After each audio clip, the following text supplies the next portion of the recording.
Y aquí estamos en Leyes Perras, y le llamamos Leyes Perras porque siempre que hay un conflicto, usted siempre tiene dos posibilidades. Uno es recurrir a Ishbel, ¿verdad? Acá está Ishbel, y Ishbel la va a ayudar a resolver su problema. O el otro, acudir al licenciado Méndez, y entonces en el camino veremos quién es más perro de los dos.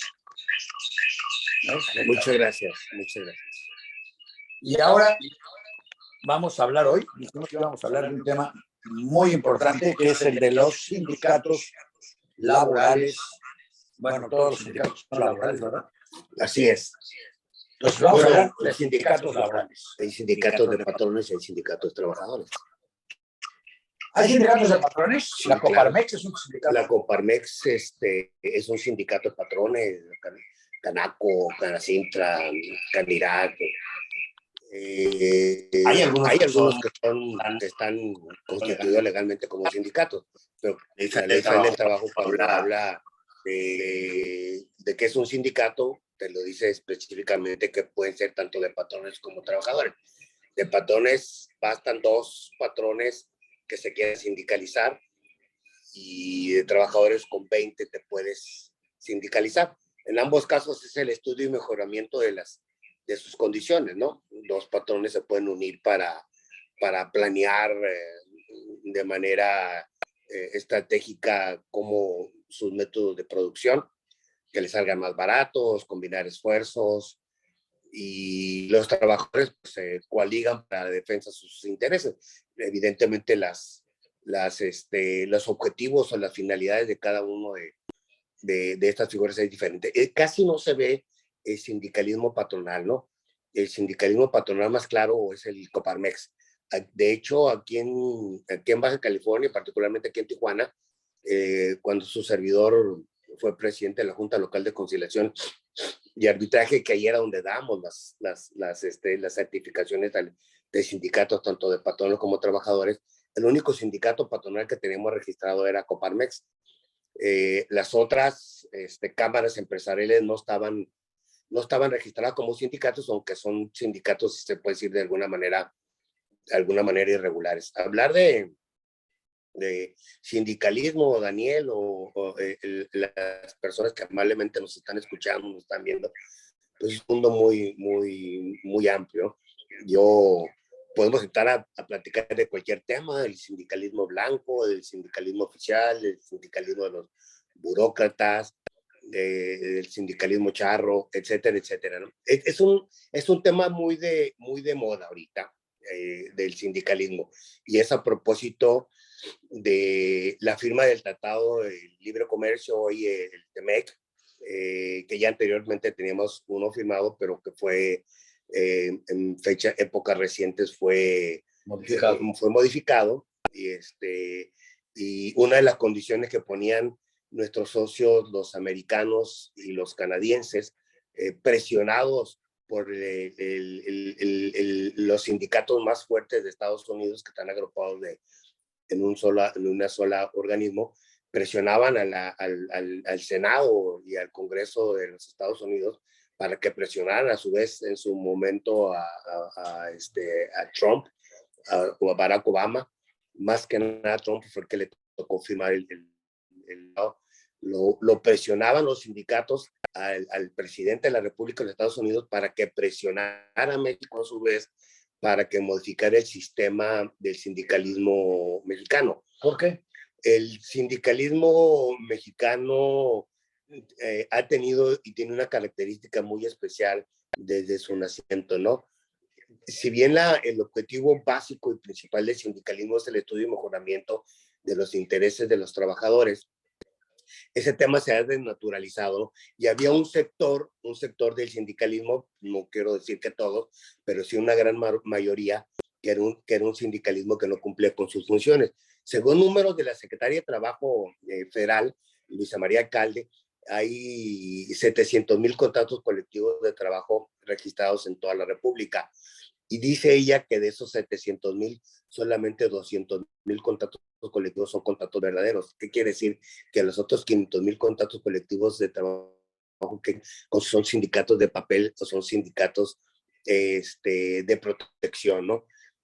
Finalmente, esta figura del sindicalismo y la contratación colectiva, en lugar de servir de un instrumento para proteger a los trabajadores, servía de instrumento para proteger a los patrones. ¿Por qué?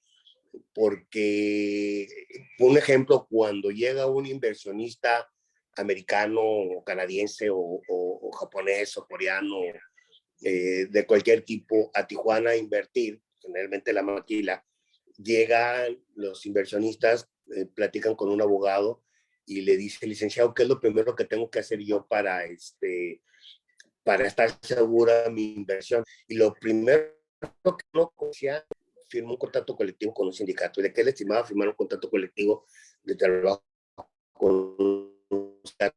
Firmó un contrato colectivo con un sindicato, estaban protegidos y ya ningún otro sindicato podía entrar a la empresa mediante un emplazamiento a huelga. Es decir, se convierte en un ente protector de las empresas. Fíjense qué chistoso, qué curioso, de ser esencia pura del sindicalismo, proteger a los trabajadores, fue un instrumento que se convirtió en protección para los trabajadores. Y todas las maquiladoras que venían aquí y no nada más las maquiladoras, todas las empresas que existen aquí en Baja California y que existen en todo México, sobre todo las empresas que tenían un número importante de trabajadores, lo primero que hacían era firmar un contrato colectivo de trabajo. Pero fíjense qué interesante, Daniel.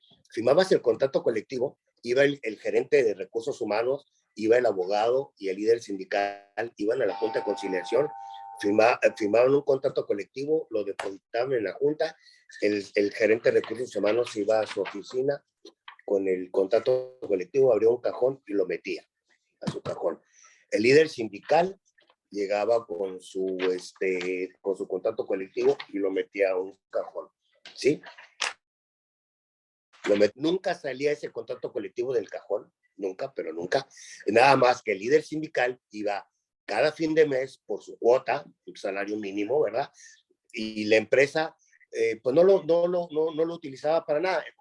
Fíjense muy bien, el contrato colectivo es para elevar las condiciones de trabajo de los operarios, de los trabajadores. Entonces, ¿de qué sirve firmar un contrato colectivo? Y aparte es un contrato colectivo que va a estar encerrado en una gaveta. En este ejemplo que les estoy dando, multiplíquenlo por 500,000 en todo el país. Entonces, quiere decir que esos 500,000 contratos colectivos que estaban firmados en todo el país, había 7,000, pero dice la Secretaría de Trabajo que nada más 200,000 son auténticos y que los otros 500,000 son contratos colectivos de ficción. Pero esos 500,000, esas empresas le están pagando una cuota mensual a alguien. Sí, esos contratos colectivos de protección, generalmente lo que cobraba el líder sindical por proteger a esas empresas era un salario mínimo. Entonces tú imagínate a un líder sindical que tenía 1,000 contratos colectivos de protección firmados, 500, 800, sí hay de 1,000, porque sí los hay, multiplíquenle 1,000 por un salario mínimo que está a 260 pesos diarios, pues son 260,000 pesos, 200,000 pesos diarios. Entonces, para que tengan ustedes una idea de cómo los líderes, grandes líderes que se dedicaban a este método, el dinero que llegaban a acumular, ¿no? Entonces, ese dinero obviamente nunca iba a parar a las bolsas de los trabajadores. No. No, para nada. Eso de los líderes sindicales. Pero bueno, ese es un antecedente, pero para que se haga más interesante la plática, Daniel, es cuando se firma el Tratado de Libre Comercio, hoy TEMEC, el gobierno americano presiona a México para que modifique exactamente lo que estamos platicando ahorita, para que extinga el sindicalismo no auténtico y los contratos de protección, que no haya líderes sindicales que no representen a nadie más que representen contratos colectivos, porque la mayoría de las ocasiones los trabajadores ni siquiera sabían que se había firmado un contrato colectivo, ¿sí? Ahora cambia toda la regla, pero vamos a platicar eso ahorita. Entonces, Estados Unidos y Canadá presionaban a México y le decían, si tú quieres que firme el contrato, el Tratado de Libre Comercio, te tienes que comprometer a que me vas a modificar la Ley Federal del Trabajo y que vas a eliminar los contratos colectivos de protección y que vas a eliminar el sindicalismo. ¿Alguien en México estuvo presionando por debajo de la mesa para que eso sucediera? No, no, no, no, no. El antecedente es que en México, tanto las cámaras empresariales como las grandes centrales obreras, nosotros los abogados patronales, los académicos, todos estamos contentos, porque era un sistema que funcionaba. Finalmente había paz y tranquilidad laboral a costa de bajos salarios, ¿no? Pero finalmente había una paz y tranquilidad laboral que la teníamos de 100 años, ¿no? Desde que aparece el artículo 123 en 1917. Nadie en México presionó para que se modificara la ley. Ni modo que los sindicatos dijeran, oye, modifique el sindicato para que... Ese era a lo mejor un sindicato por ahí que no estaba muy seteneteado. Bueno, sí hay algún sector, sobre todo en México, ¿no? En el UNET, por ejemplo, ese que dirige Hernández Juárez, el sindicato de telefonistas, que eran sindicatos independientes que no estaban afiliados ni a la CTM ni... ¿Tal Napoleón con los mineros? En Napoleón eso es un arroz que se cuece muy aparte, pero antes de platicar de ese tema, quiero regresarme al tema de la presión de Estados Unidos para que se eliminara eso. Y la presión de que los Estados Unidos quisiera o estuviera muy preocupado por las condiciones de trabajo de México, ¿sí? La presión de Estados Unidos era para proteger a los sindicatos americanos. ¿Qué es lo que sucede? Un verdadero sindicalismo. Si en México no hay una verdadera contratación colectiva, quiere decir que los salarios van a ser muy bajos y que las condiciones de trabajo van a ser muy bajas, ¿sí? Si en Estados Unidos hay una verdadera contratación colectiva y hay un sindicalismo auténtico, entonces quiere decir que los salarios son buenos, que son muy altos. Si nos estamos hablando de una globalización y de una competencia, entonces México es una competencia desleal para Estados Unidos y para Canadá, ¿sí? ¿Por qué? Porque sus plantas productoras de Canadá y de Estados Unidos prefieren venirse a México e invertir y poner una maquiladora y contratar salarios, hoy 260, hace un par de años, y es algo de lo bueno que ha hecho su presidente, es de que dobló el salario mínimo en la frontera. Hay que reconocer que hay cosas buenas que ha hecho y hay otras muy malas, pero eso entonces, las inversiones de Estados Unidos se venían aquí en México o se vienen porque aquí las condiciones de trabajo son mínimas. Entonces, la producción les sale infinitamente más barato que en Estados Unidos. Por eso les digo que no crean que la presión de Estados Unidos era porque estuvieran preocupados por el trabajo de los empleados aquí en México. No. Hay un sector en Estados Unidos que es el que presiona enormemente, es el sector automotriz. Las grandes compañías que producen automóviles muy grandes tienen sus plantas en Estados Unidos, entonces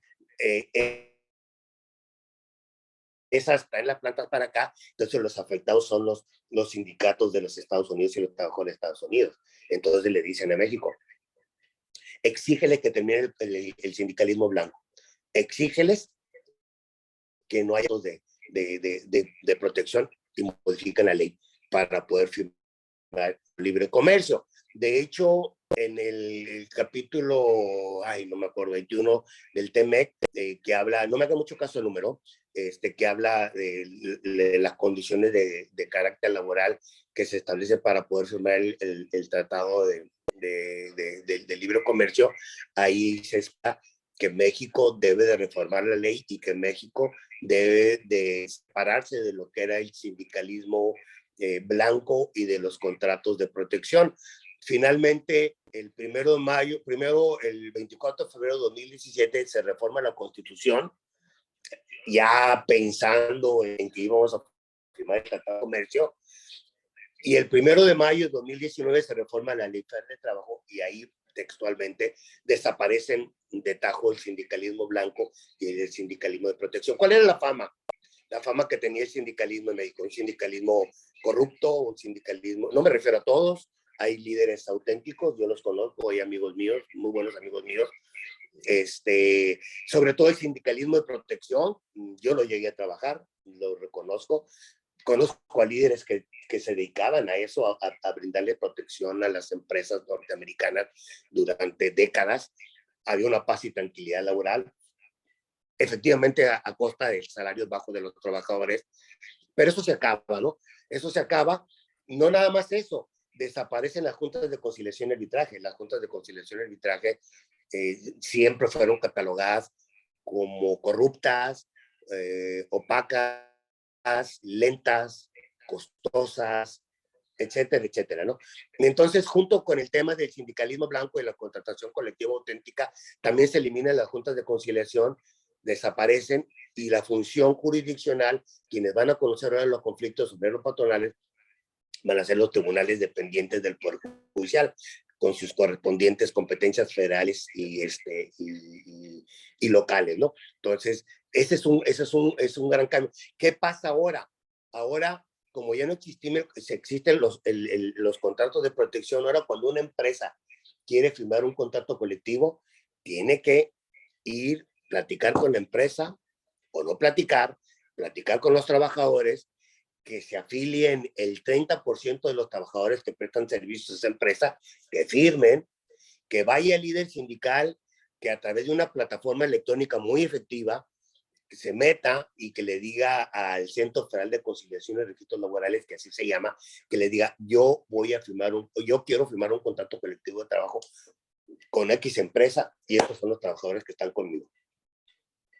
Se lleva a cabo un recuento para verificar que esos trabajadores efectivamente trabajen, le dan una constancia de representación al sindicato, va el sindicato y le toca la puerta a la empresa y le dice, ¿sabes qué? Yo represento cuando menos el 30% de tus trabajadores, quiero firmar un contrato colectivo de trabajo.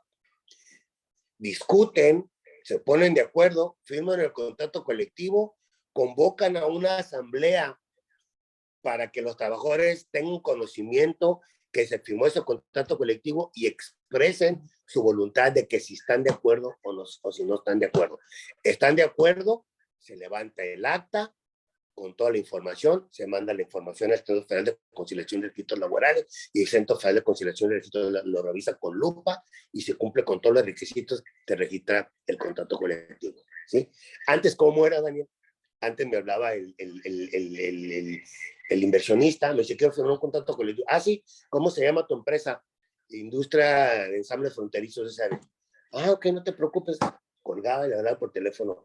Oye, mi líder, la relación con todos los sindicatos, con los abogados de empresa tenemos, quiero firmar un contrato colectivo de trabajo con la empresa para empezar a elaborar, entonces se quiere proteger. ¿Cómo se llama? Industria de ensambles fronterizos. ¿Cuál es su domicilio? Avenida Baja California, 1819, Interior 16. ¿A qué se dedica la empresa? Es una maquiladora que va a hacer componentes. Ah, ok. Tecleaba el contrato. Ya lo tengo listo. Nos vemos en la Junta de Conciliación y Arbitraje ahorita. Ahorita nos vamos a ir a ratificar. Gerente de Recursos Humanos, tráeme tu poder, dame un comprobante del domicilio. Vamos a la Junta a firmar el contrato colectivo. Aquí vamos a la Junta a firmar el contrato colectivo. Lo firmábamos, se llevaba su copia el gerente de recursos humanos o el presidente de la empresa, se llevaba su copia el líder sindical y el abogado, uno para tenerlo en su archivo, ¿no? Uno cobraba por el servicio, el sindicato agarraba un contrato colectivo, cobraba una cuota y la empresa no tenía más problemas en su empresa por cuestiones sindicales, ¿no? El trabajador ni siquiera sabía ni tenía idea de que había un sindicato ahí, de que se había firmado un contrato colectivo. Ahora, pregunto, ¿qué entendemos por un contrato colectivo? Un contrato colectivo es un acuerdo que firma la empresa y el sindicato para establecer las condiciones de trabajo, ¿sí? Y esos contratos colectivos se revisan para mejorar las condiciones de trabajo. Y cada año se revisan salarialmente y cada 2 años clausulado. Quiere decir que los contratos colectivos van avanzando poco a poquito. Hoy te aumento un 1%, el año que te aumento otro 1%, el otro año te aumento otro por ciento. A lo largo de 10, 15, 20 años, ese contrato colectivo ya vale.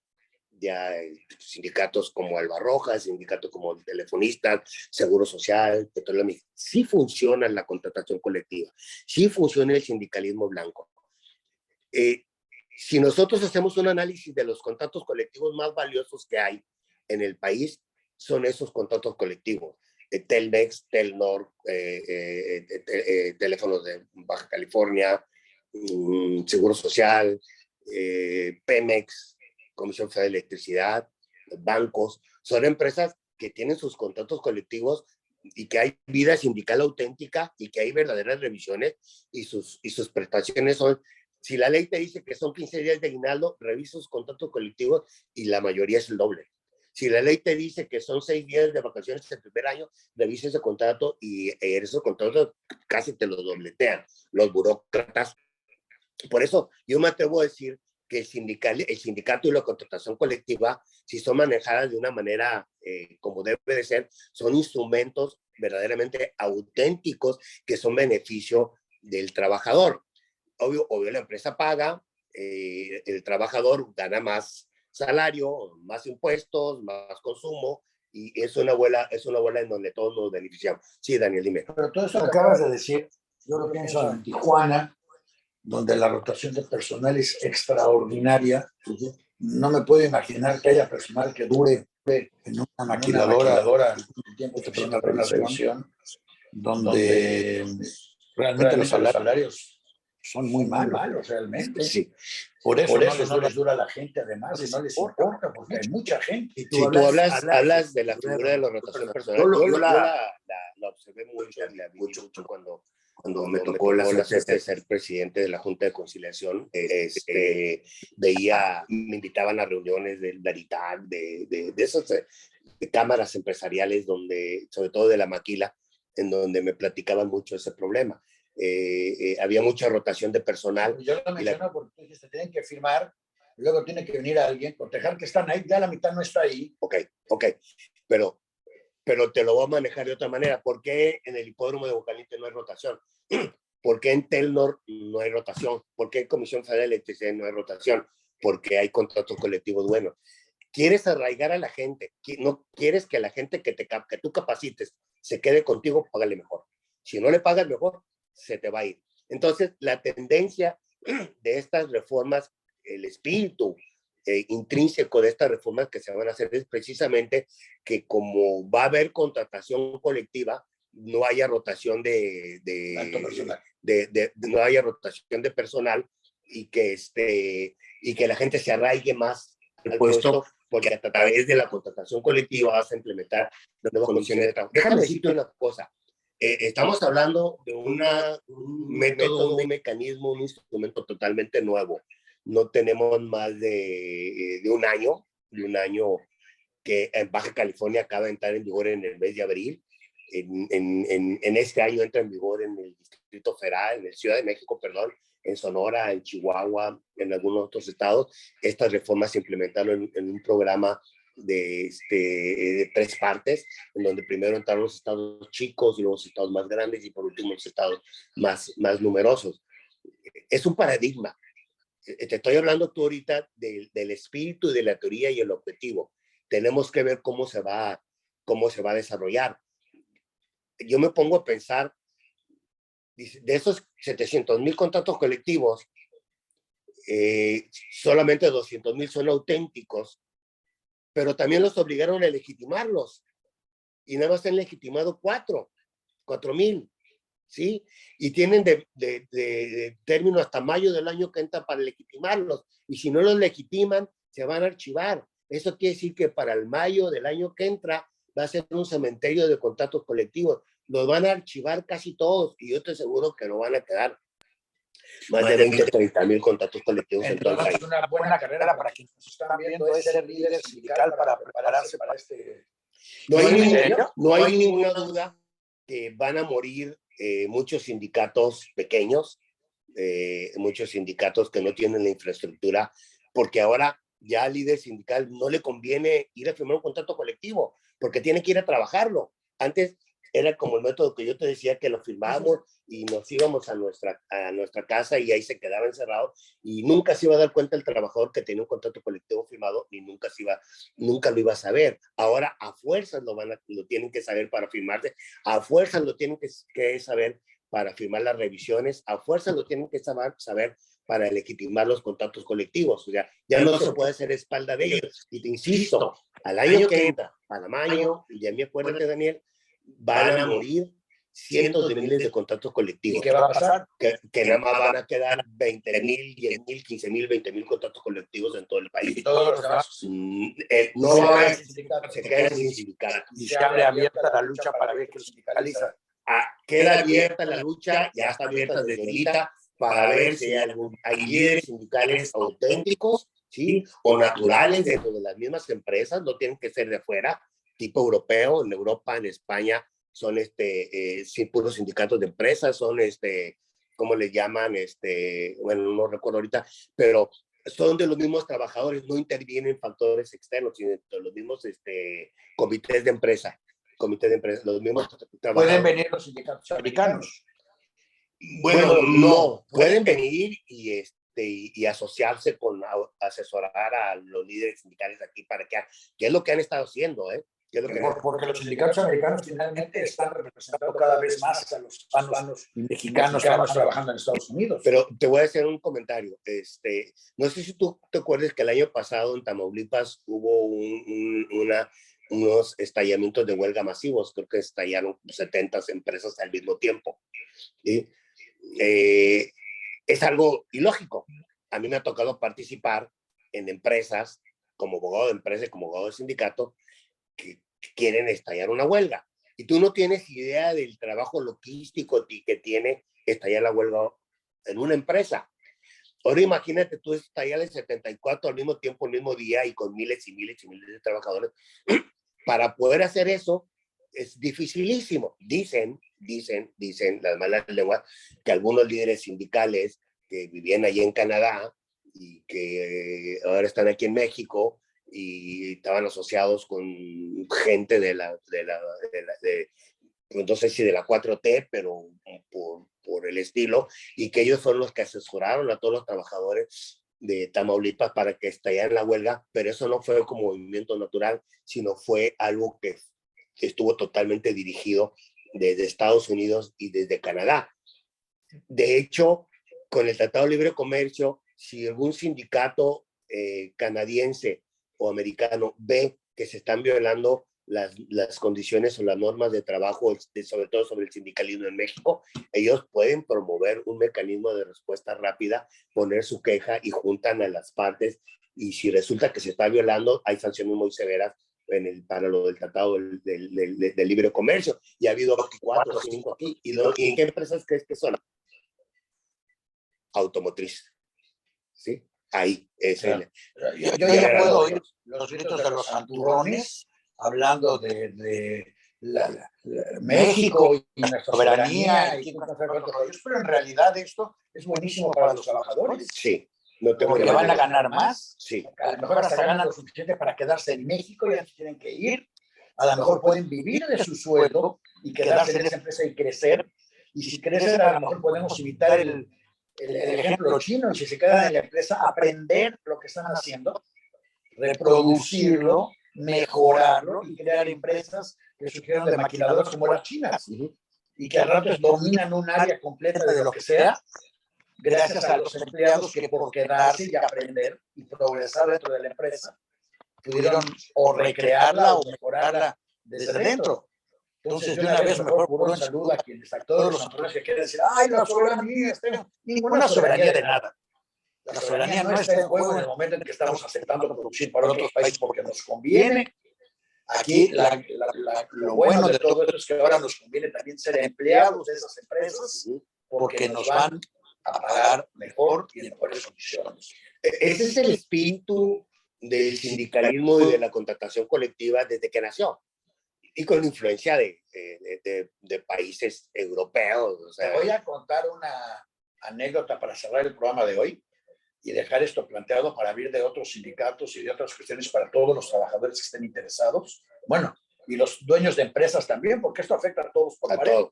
A todos. Entonces, te voy a contar que en 1934, en las calles de París, había un señor que trabajaba en el gobierno de Léon Blum y se sentó a tomar un café en los Champs-Élysées y le enseñó una constitución mexicana. La leyó y dijo, no. Y se fue a su casa, checó qué onda con México y dónde leyó esa constitución, y leyó el artículo 123. No la calle, sino el artículo en la Constitución. y se fue con su esposa y le dijo, ¿sabes qué? Nosotros somos socialistas y estamos peleando aquí en Europa y viene Hitler y esto está muy mal. Sí, vinieron para acá. Y yo creo que nos vamos a México porque por aquello que nosotros estamos luchando, Hasta allá. México ya lo tiene. Así es que vamos al país más avanzado del mundo en cuestión de socialismo laboral y desde ahí seguiremos nuestra lucha. Sí, Y sí. se vino para acá en uno de los últimos barcos que salió de Europa. No venía escapando de Europa, venía persiguiendo el sueño mexicano. Darle el sueño americano. Hasta que bajó a Veracruz. Y cuando bajó en Veracruz y vio a la gente descalza, sin camisa, pidiendo limosna, vendiendo refrescos, dijo, esto no puede ser el paraíso laboral que dice este papel, algo está raro. Dijo, pues vaya a México. Se vino a la Ciudad de México y desde ese día hasta casi un año antes de morir, siempre se quiso regresar a Europa porque lo habían engañado. Pero mira, si regresara ahora, a lo mejor él podría trabajar, elaborar. Ya hablaremos de todo lo que hizo después en México, en su desarrollo, pero creo que le daría gusto saber que el sindicalismo finalmente está empezando a tomar forma de verdad, gracias, como todo, a la competencia. Hay temas muy interesantes que tal vez valdrá la pena en alguna otra ocasión comentar de por qué se desarrolló y por qué evolucionó así el sindicalismo. Acuérdate del corporativismo, acuérdate del PRI, del partido en el poder, que cuando se consumó la revolución, cuando se hizo la constitución, no había movimiento obrero organizado.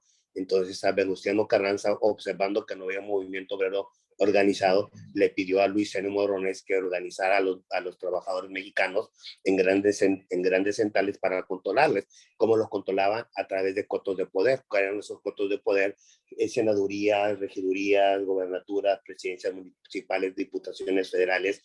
Y así fue como se organizó. Como sabiamente dijo por ahí un presidente, no hay líder sindical o general que no aguante un cañonazo de 50,000 pesos. Ahí es donde se empezó a degenerar el sindicalismo mexicano para convertirse en México en un sindicalismo de protección, con sus excepciones, y son muy claras, ¿no? Ve tú los sindicatos y los contratos colectivos de los burócratas que tienen unos contratos buenísimos, o de empresas particulares como Bimbo, como Telnor, como y en buena medida también es porque los dueños entienden que mientras mejor estén todo el equipo de trabajo, mejor está la empresa misma, ¿no? Y sobre todo porque hay sindicato pelea, y hay revisiones salariales, y hay revisiones contractuales, hay vida y se va desarrollando.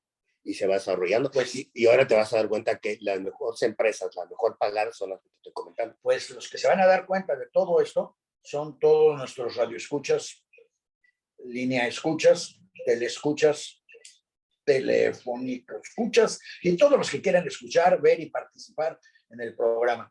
El que quiera hacer una pregunta, todo lo que tiene que hacer es mandar un correo, por lo pronto lo pueden mandar a informes@voceshispanas.com. Repito, informe no, mejor algo más fácil, editor@voceshispanas.com, editor@voceshispanas.com, y ya la próxima semana les vamos a dar los correos y todas las formas de contactarnos directamente, además de este programa, que ya estará siendo promovido y todo en las redes a partir de la próxima semana, aunque esta la vamos a promover para que la gente nos empiece a mandar preguntas que alimenten la temática de las siguientes semanas. Hoy, por lo menos, les abrimos el apetito con esta sorpresa. Hay una nueva ley sindical en México, van a desaparecer, pues aparentemente 700,000 sindicatos. Hay, por lo tanto, ¿cuántos empleados puede tener? ¿Cuántos empleados estamos hablando? 700,000 sindicatos, 70 millones. Fíjate que por ahí tengo las estadísticas, no, somos 120 millones de habitantes en México, de eso la población económicamente activa, no sé, podemos estar hablando de unos 40 millones, 50 de eso, a lo mejor la mitad de eso, no tan sindicalizados, ni 5 millones de trabajadores en todo el país. Bueno, pues pónganse abusados, porque los que están sindicalizados van a poder sindicalizarse mejor, y los que no están sindicalizados ahora van a tener los instrumentos para crear un sindicato, así sea solitos en su empresa o junto con una unión de sindicatos para beneficio de su empresa y a lo mejor de todas las que están en el mismo ramo, porque es obvio que si tienes un sindicato de General Motors, los trabajadores de General Motors tienen condiciones laborales muy similares a los de Ford y a los de Tesla y a los de BMW y a los de la Mercedes, etcétera. Entonces, si uno va aprendiendo del otro, además facilita las negociaciones. Si se hace, no voy a decir que empaquete todo, pero de los que aprendimos, pues ya no estamos inventando el hilo negro. Pero bueno, todo esto lo hablaremos la próxima semana. Es un paradigma y hay muchos temas por platicar. Todos los que quieran ser líderes, vengan a ver este programa. Todos los que quieran ser sindicalizados, vengan a ver este programa. Y como siempre, terminamos diciéndole, si usted tiene un enemigo, alguien que le caiga muy mal, mándele la memoria de este programa para que la tenga que ver. Y si tiene alguien que le caiga muy bien, también mándesele que también la tenga que ver. Y nos vemos la próxima semana a la misma hora, 5 de la tarde, hora de Tijuana, 7 de la noche, hora de la Ciudad de México. Aquí mismo, voceshispanas.com. Muchas gracias, muy buenas tardes.